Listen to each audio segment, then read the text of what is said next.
Hello, my viewers. Welcome back to the channel. By the viewer title, you know what this video is about: NFL mock draft. Before we get into this right here has nothing to do with the video itself.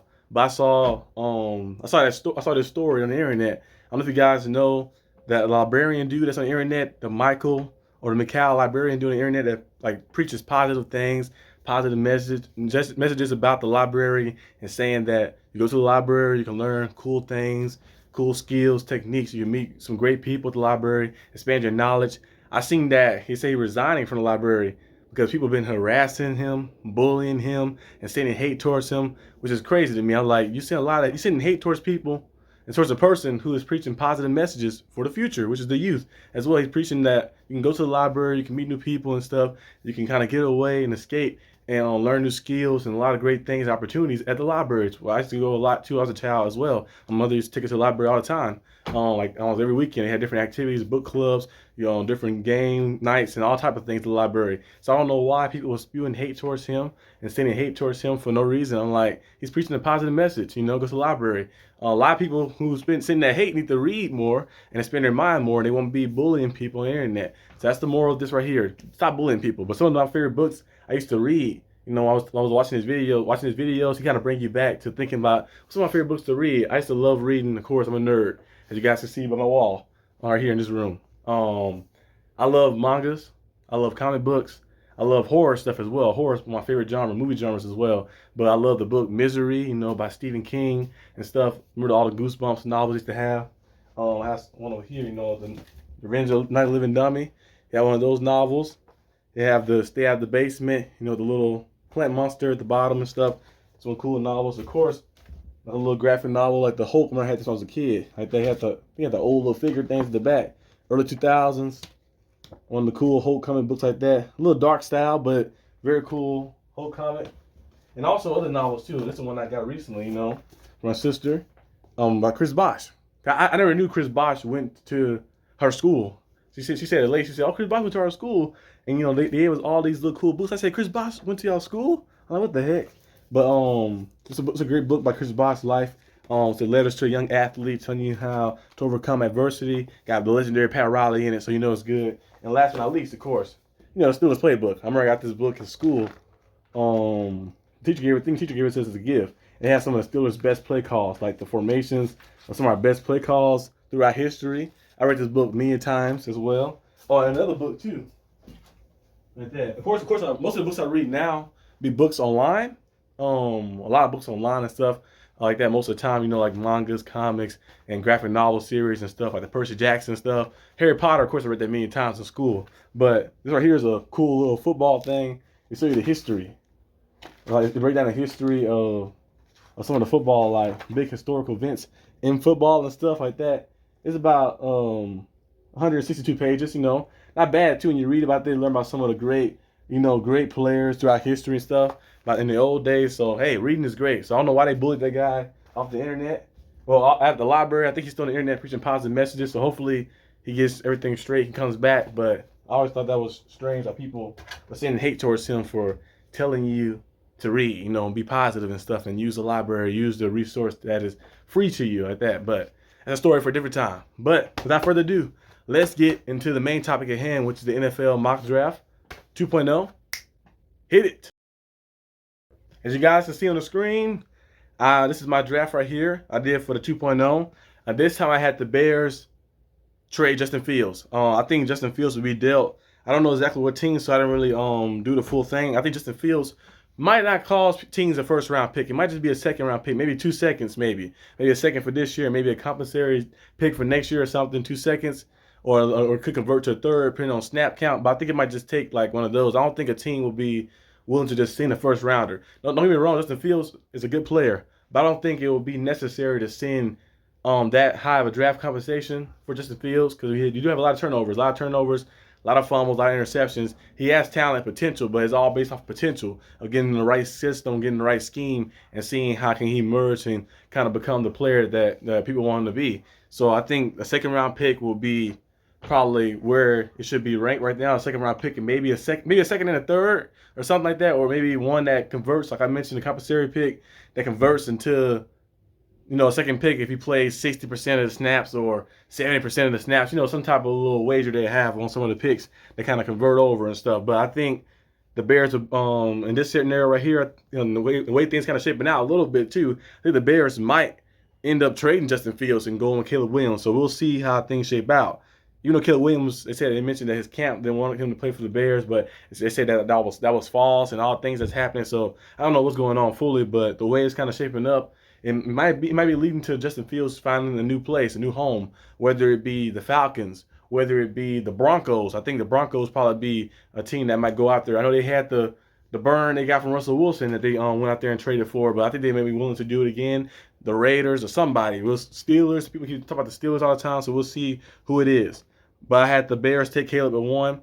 I had the Washington Commanders take Drake May. I know a lot of people love Sam Howell. He had 3,900 passing yards, 21 touchdowns, but they failed to not mention the 21 picks. I know some of those picks, of course, he's trying to force pass and trying to keep the play alive, playing a lot of hero ball to help his team stay in it. But some of those sacks that he took, he did hold the ball a long time. He hit the ball a long time. He kind of ran into some sacks a few times. Now most of the sacks was just O-line just being bad and getting banged up. So if the Washington Commanders do take Drake May, who I believe is a better player than Howell, he has a stronger arm. He's more accurate. He's bigger. He's a little fat. I think he's maybe a little slower than him, but he can still run as well like that. And I think he'll be more ready in this moment entering the league than Howell would be to be the starter next year.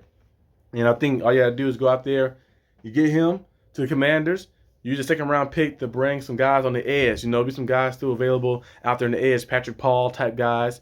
Maybe probably be available out on the edge. You can use that pick to get some guy, a right tackle or a left tackle out there and see what happens. And also in the free agency, you should be building up the O-line in the first place. So then when the time comes, you have that. He have Terry McLaurin. He also have Jahan Dotson out there as well. So he has some guys, some weapons to throw to. And I think he'll turn out to be very good too in their offense if they can find a way to just get it going.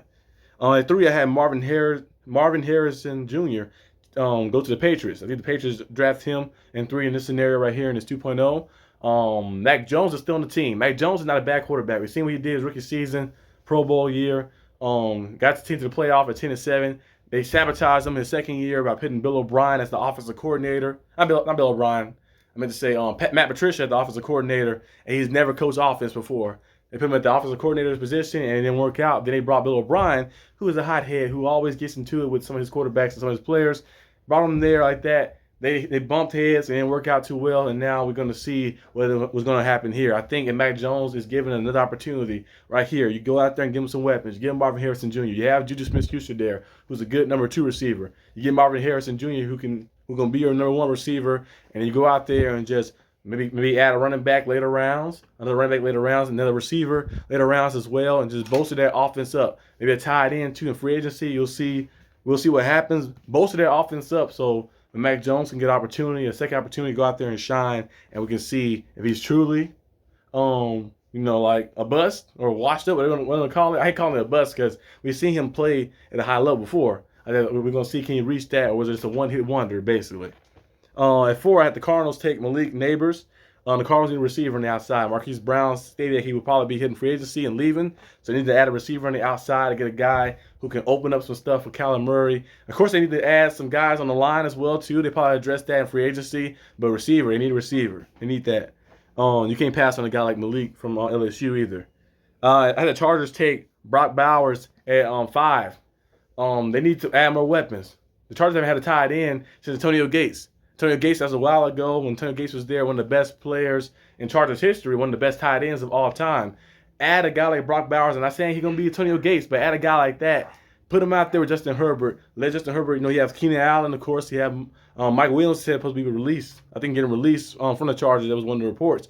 But they still have Quentin Johnson, who they drafted last year. Add Bowers. Draft a receiver maybe in second round or third round-ish or something. Find some guys and try to bolster their offense up. We got John Harbaugh there now. John Harbaugh is an amazing coach. Amazing coach. We've seen what he did with the 49ers, how he made Alex Smith look, how he made Colin Kaepernick look. And now we're going to see him in this offense, in this scheme. And Justin Herbert is a better quarterback than Alex Smith and Colin Kaepernick. You see his play style and his tendencies, his potential. He's a better player overall than them. So I feel like he should be able to merge up there and jump up there too and make some big jumps and be in that MVP candidate threshold if they can just stay consistent and stay healthy. So we're gonna see what happens.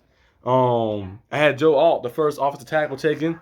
Had him taken for the Giants. The Giants, I was gonna go with the receiver at first, but the Giants, like I did in the first mock draft, I did in the second mock draft. They need to get some guys to protect the running back, first of all. Saquon Barkley was taking a lot of hits. I think he might be gone, though, in free agency, so we'll see. But if he do come back, you need some offensive linemen. You need to get a big-time offensive lineman.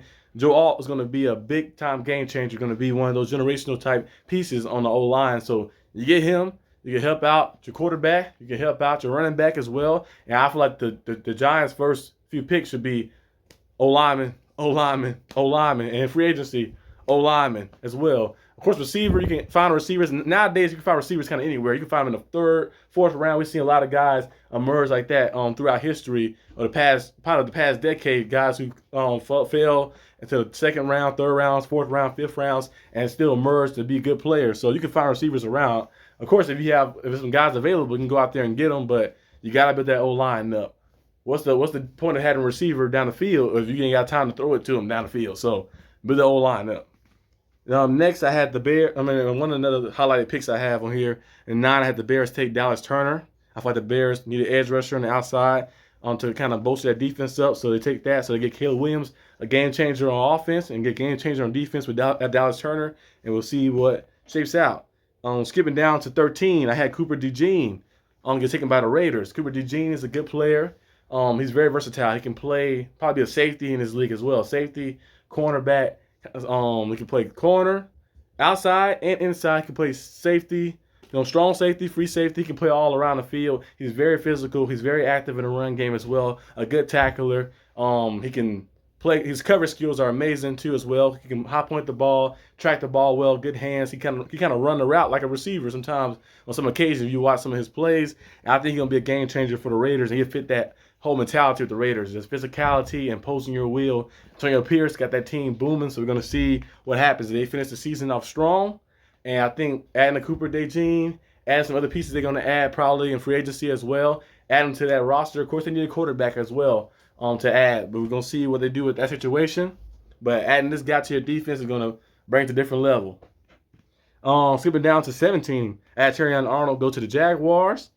And in 18, I had Marius Mims going to the Bengals. As you know, Joe Burrow is an amazing player. When Joe Burrow is healthy, his team either makes the AFC Championship game or the Super Bowl. His first year, when he tore his ACL, came back, boom, got his team to the Super Bowl. Following year, got his team to the AFC Championship game. They fell short by one play.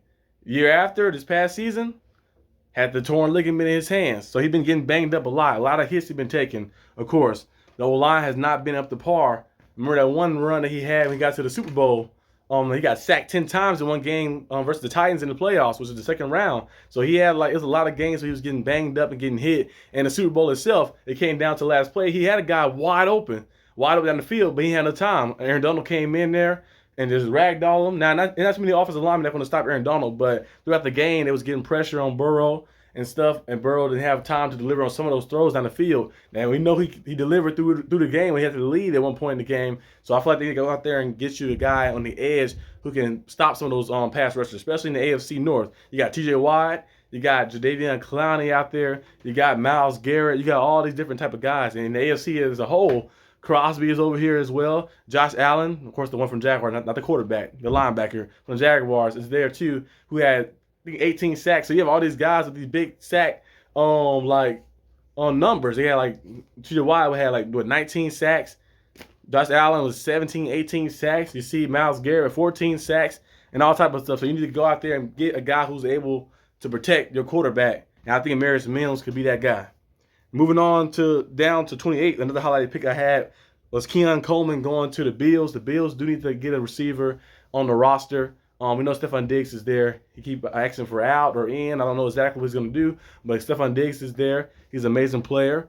And Gabe Davis is an amazing player too, but adding a guy like Keon Coleman will bring your offense to an even bigger level. He had almost 1,000 yards of total offense, 11 total touchdowns. Amazing player, very versatile, very explosive. One of those guys who can take a screen pass to the house and he just finding ways to make plays for you. And him being the third option on your team, or second and third option on your team like that around Gabe Davis, him and Gabe Davis kind of battling for the second spot. I feel like him being that option on your team will he'll make his game even be better, because like he'd be a guy going his team's third corners and making plays against them, and it will bring Josh Allen to another level. It will bring the offense to another level as well. So I feel like they should make that move and take Keon Coleman at 28. But that's all I got for this video, guys. Hope you guys enjoyed it. This was some of the highlighted picks. I think that was some big time picks. Let me know what you think about the picks that you see on the screen. That's all I got for the video right here. And I'll probably be back with some more videos, of course, throughout the week. Another mock draft like this will probably be next week as well. So be on the lookout for that. But I'll see you guys next time on the channel. Peace out.